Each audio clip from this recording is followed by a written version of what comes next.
एक बार की बात है। एक लड़का था। उसका नाम सबल था, जो नगर में रहता था।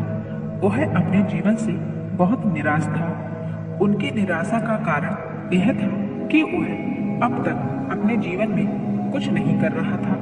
उसके माता पिता उसे ताने मारते थे कि आपके सभी मित्र कुछ न कुछ कर रहे हैं, लेकिन आप अभी भी घर बैठे हैं। दोस्तों के बीच भी अक्सर उसका मजाक उड़ाया जाता था। वह कहीं जाता तो लोग उससे पूछते कि आप क्या कर रहे हैं। उसे यह बताने में भी शर्म आ रही थी। वह कुछ नहीं कर रहा था। धीरे धीरे उसने रिश्तेदारों से मिलना जुलना कम कर दिया और लोगों से मिलना भी बंद कर दिया। वह ज्यादातर समय घर पर ही रहता है।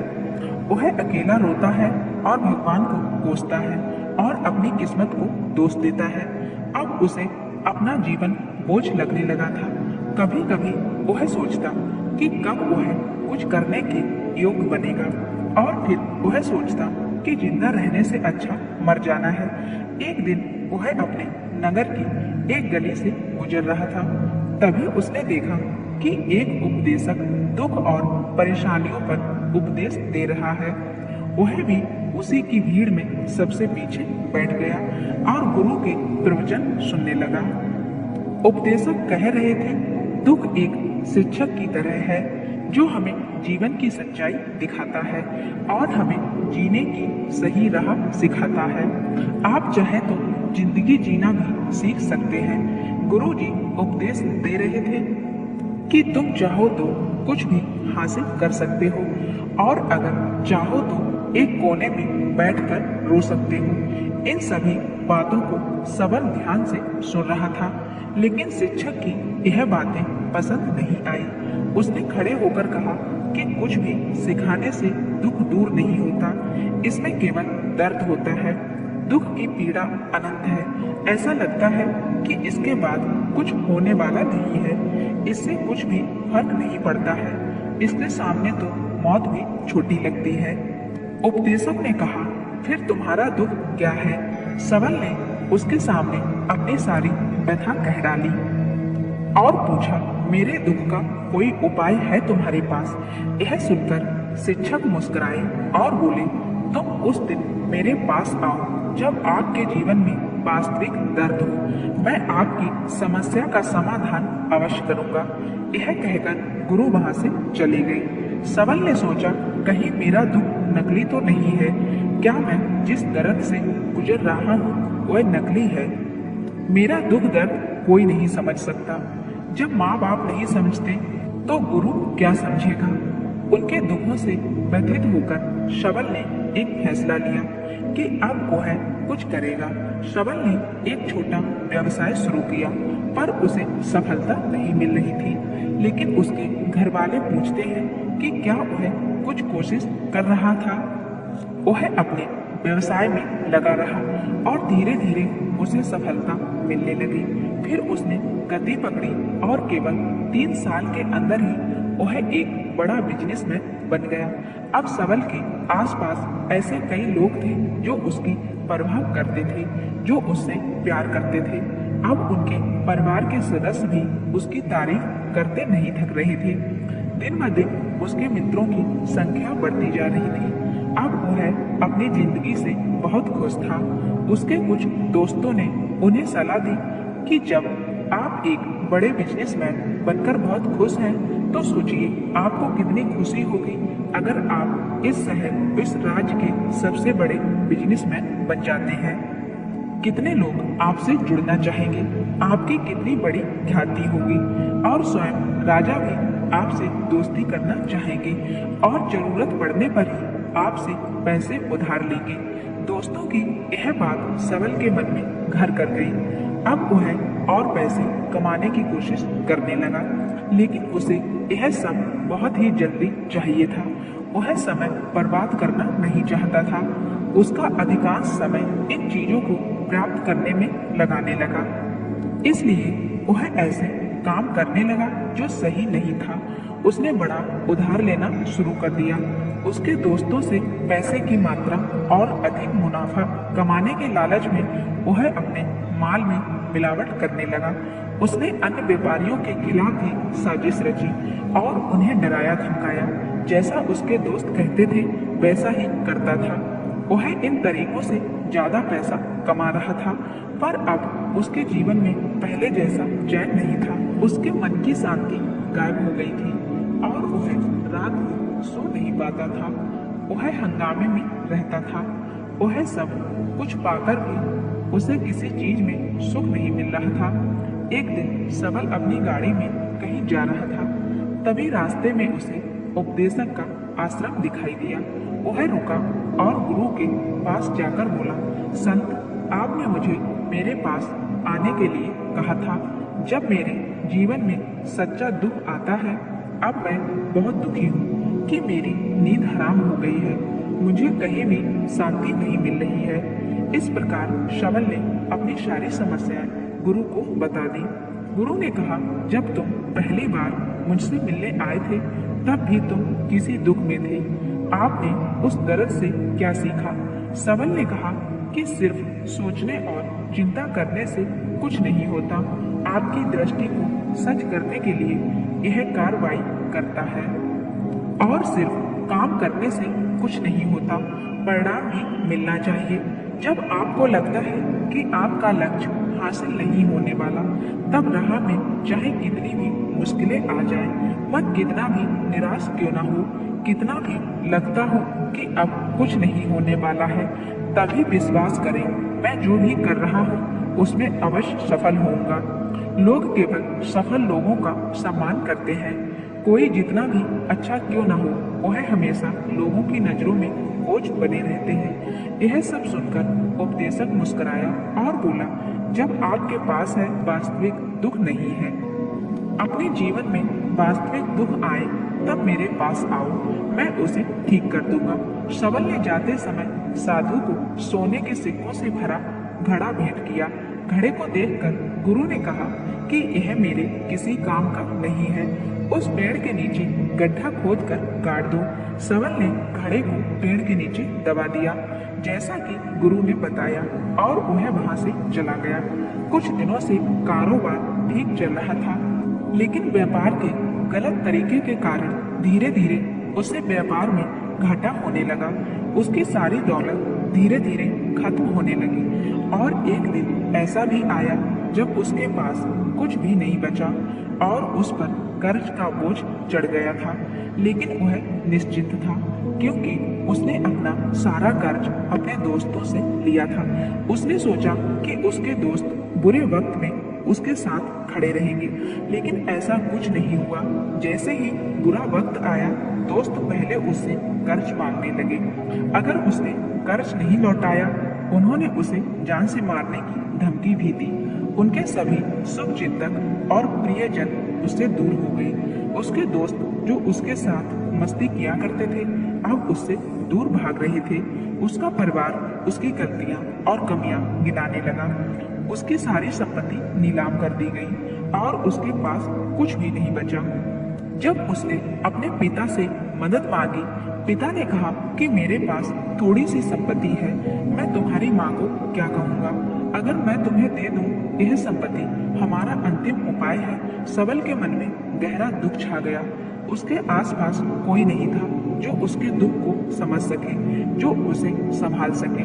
जनता के इस विश्वासघात के कारण वह अंदर से टूट चुका था।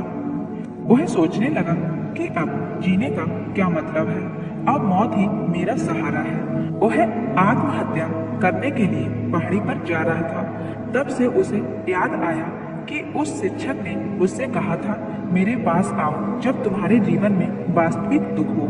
सबल गुरु के पास गया और अपनी सारी व्यथा सुनाई।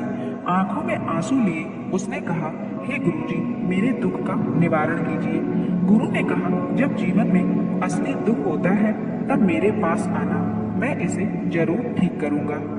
सबल ने कहा कि यह क्या हो रहा है, मेरी जिंदगी में अभी दुख नहीं है तो आखिर असली दुख क्या है? गुरुजी ने सबसे कहा कि पहले आप मुझे बताओ, आपने अपने दुख से क्या सीखा?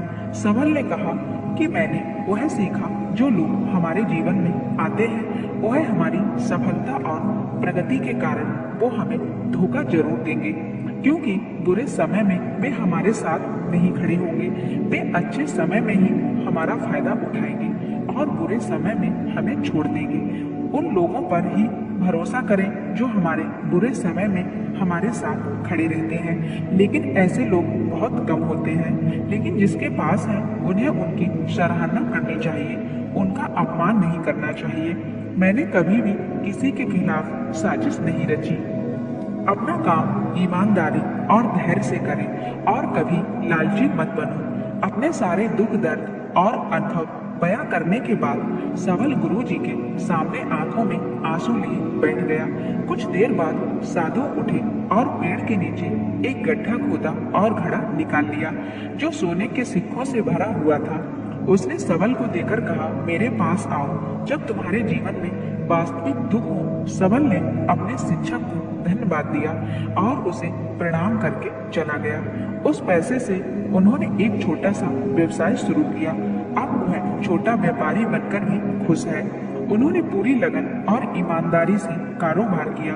जल्दी ही वह अपने शहर का एक बड़ा व्यापारी बन गया। उसका जीवन सुख सुविधाओं से भरा हुआ था। लेकिन कोई कितना भी अच्छा क्यों ना हो, लेकिन जीवन में दुख आता है, तो सवल के जीवन में भी दुख आते थे, अपने माता पिता की मृत्यु के रूप में। सवल के माता पिता एक ही दिन मर गए। सवल अपने माता पिता से बहुत प्यार करता था, इसलिए उनके निधन से उसे गहरा सदमा लगा। वह सबों को ले गया, दोनों को शमशान घाट ले गया, जहां अंतिम संस्कार किया। वह घर वापस आ गया, इसलिए उसने अपने माता पिता के घर संपत्ति को देखा, जिसके लिए उनके माता पिता हमेशा लड़ते रहे। आज जो छूटा पड़ा है, जिन्होंने इसकी देखभाल की, इसके लिए लड़ने वाले इस दुनिया से चले गए। उसके पिता ने जो कुछ कमाया वह सब यहीं रह गया। वह अंदर से अकेला और डरा हुआ महसूस कर रहा था, इसलिए वह गुरु के पास गया। उसे देखकर गुरुजी ने कहा, क्या जीवन में कोई दुख है? सवल ने कहा, वैसे तो जीवन में कोई दुख नहीं है, सब कुछ अच्छा चल रहा है, लेकिन आज मेरे माता पिता का देहांत हो गया है। मैं इस घटना से बेहद दुखी और परेशान हूँ। गुरुजी ने कहा, इसमें दुखी होने की क्या बात है? एक दिन सबके अपनों को मरना है। कोई ना कभी जिया है और ना ही कभी रहेगा।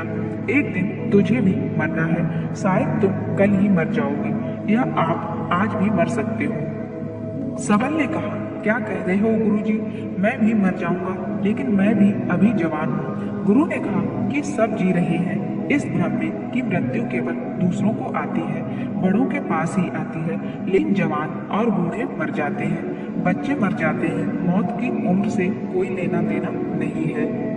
गुरु की बातें सवल के मन में घर कर गई और वह चुपचाप चला गया, लेकिन उसका मन अभी भी बेचैन था। वह खाली महसूस कर रहा था। वह सारा दिन अपने बारे में ही सोचता रहा कि वह कौन है, वह इस दुनिया में क्यों आया है, क्या जीवन का लक्ष्य केवल चीजों को खाना और मरना है? ऐसे कई सवाल उसके दिमाग में लगातार उठ रहे थे, लेकिन उन्हें अपने किसी भी सवाल का जवाब नहीं मिल रहा था और उसका दुख दिन ब दिन बढ़ता ही जा रहा था। इसलिए कुछ दिन बाद वह फिर गुरु के पास पहुंचा और बोला, हे स्वामी, मैं बहुत दुखी हूँ, क्योंकि मैं यह नहीं जान पा रहा हूँ कि मैं कौन हूँ और मैं इस दुनिया में क्यों आया हूँ। यह सुनकर गुरुजी मुस्कुराए और बोले, आज आपके जीवन में पहली बार सच्चा दुख उत्पन्न हो गया है। यह वास्तव में दुख कहलाने के लायक है। हम नहीं जानते कि हम कौन हैं, हम क्यों आए हैं, क्या करें, कैसे करना है। सवल ने गुरु से कहा कि उसकी दुर्दशा दूर करो। गुरु ने कहा कि हम सभी इंसान हैं, जीवन भर संघर्ष करते रहते हैं। सवल ने कहा कि सभी इंसान जीवन भर धन सम्मान, परिवार प्रतिष्ठा, मित्र शत्रु आदि जमा करता है। गुरु ने पूछा, क्या हम एकत्रित की गई चीजों में से कुछ भी अपने साथ ले जा सकते हैं? सवल ने कहा, कोई भी इंसान अपने साथ कुछ भी नहीं ले जा सकता, वह सिर्फ अकेला ही जाता है। मेरे माता पिता भी अपने साथ कुछ भी नहीं लेकर गए, सब कुछ धन संपत्ति वैभव सब कुछ यहाँ पर छोड़ कर गए। शिक्षक ने कहा, अब मेरी बात ध्यान से सुनो। इस संसार में हमें जो संग्रह करना चाहिए वह हम नहीं करते। चीजें हमारे सामने होती हैं लेकिन हम उन्हें देखने की कोशिश नहीं करते। हमें इस दुनिया में जो कुछ भी इकट्ठा करना है वह हम खुद हैं।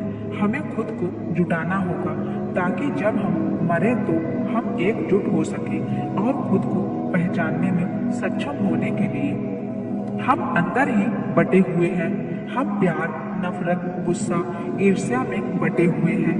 क्रूरता, धन, स्थिति, प्रतिष्ठा, सम्मान, पहचान, धर्म, जाति, सैकड़ों, हजारों ऐसी चीजों और इच्छाओं में हम विभाजित हैं और टुकड़ों में जीवन जी रहे हैं। इस विभाजन के कारण हमारी चेतना कभी एक नहीं हो सकती। हमारी चेतना शक्ति बिखरी हुई है, इसलिए हमारे पास इतना समय नहीं है, इतनी ऊर्जा नहीं कि हम मुड़ सकते हैं और अपने भीतर देख सकते हैं। वास्तव में धन, सम्मान और सुविधाओं का अभाव लोग इसे दुख समझते हैं और जीवन भर के लिए जो दुख कहकर रोते रहते हैं और समाधान खोजने का प्रयास करते रहते हैं, उन्हें अपना समाधान कभी नहीं मिलेगा, क्योंकि जिसे लोग दुख कहते हैं वह वास्तविक दुख नहीं है। यह सिर्फ एक आदमी की इच्छा है। उसकी इच्छा कभी पूरी नहीं होती, इसलिए व्यक्ति को कभी उनके प्रश्नों का समाधान नहीं मिलता। इसलिए इन सबसे परे यदि आप अपने दुखों का अंतिम समाधान चाहते हैं तो सबसे पहले खुद को समेटो। इस दुनिया से अपनी ऊर्जा वापस ले लो और इकट्ठा करो। अपने आप पर ध्यान केंद्रित करो, स्वयं पर ध्यान दो।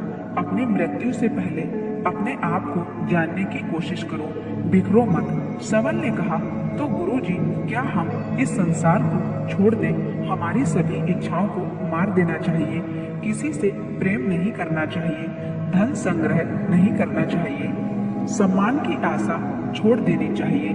शिक्षक ने कहा कि भावनाओं और इच्छाओं ऐसे बिखरे हुए मनुष्य में से निकल जाओ जैसे कोई पत्थर पहाड़ से गिरे जिस पर पर्वत का कोई बस नहीं है सिवाय देखने की। परेशान होना और कुछ खोना वैसे ही बिखरे हुए मनुष्य की इच्छाएं बेकाबू और दर्दनाक है। उसका अनियंत्रित मन इच्छा करता रहता है और कल्पना करता रहता है और यह दुख देता है। लेकिन जब एक व्यक्ति अपने मन को एकत्रित करता है तो वह जो कुछ भी करता है वह उसके नियंत्रण में होता है। फिर उसकी इच्छा से इच्छाएं भी उत्पन्न होती हैं। सबल ने कहा कि आपने मेरे असली दुख का समाधान कर दिया। आपका बहुत बहुत धन्यवाद। अब से मैं खुद को समेटने, खुद को तराशने की कोशिश करूंगा। गुरुजी ने कहा कि मानव शरीर में बहुत ऊर्जा और शक्ति है, लेकिन यह फालतू के कामों में बटा हुआ है, बेकार की बातों में लगा हुआ है।